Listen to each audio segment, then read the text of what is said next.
Hi everyone, the 100th anniversary of the Calgary Stampede encountered its lowest point last night as 3 horses died in a chuck wagon accident. We have footage of that race. You may find it disturbing. The crash happened in the 4th heat when Chad Hardin's left lead horse collapsed and died of an aortic aneurysm, a massive rupture of a blood vessel leading to the heart, and that brought down the entire team. The right lead horse and one of the outrider horses that collided with the wagon suffered massive injuries. They were euthanized on site. The whole scene was so disturbing it had the Stampede vet in tears. I don't know Chad's horses as well as he does, but it's hard for us too. It's not easy.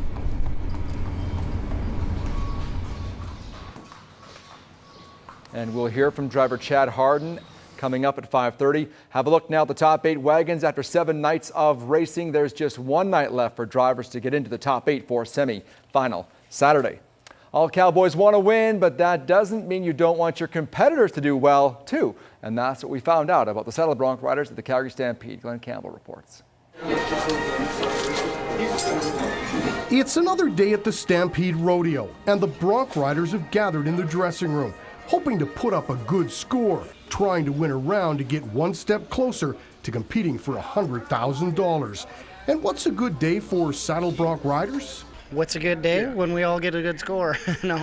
When, we go out there and when somebody wins and, hopefully it's me. But, we're rooting for each other just as much as anybody else.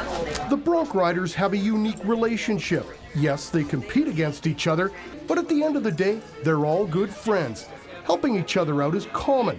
If you don't know something about a horse, just go ask someone who's rode him in the past. A couple years ago when I got on the cover story, come around the left there and I whisked blood and sat on my foot, piled my head in there, knocked me smooth out. Everybody was laughing at me, and I said my hat was cocked, my sunglasses were all screwed. But it was a good horse, good horse. All right. Sure, nobody's going to stab you in the back here. Cowboys are usually, for the most part, all pretty much straight up fellas. If you don't know it, you ask around and somebody will sure tell you they've been on it and how to get along or what they think, any tricks to them, I guess. So. Lots of us know each other better than we, know our family or our brothers or our parents or whatnot, just because we spend so much time around each other, and it makes rodeo really unique in that respect, and especially among rough stock riders. This is Kyron Geiger's first time competing with the big boys at the Stampede. Geiger is from Calgary and wants to do well.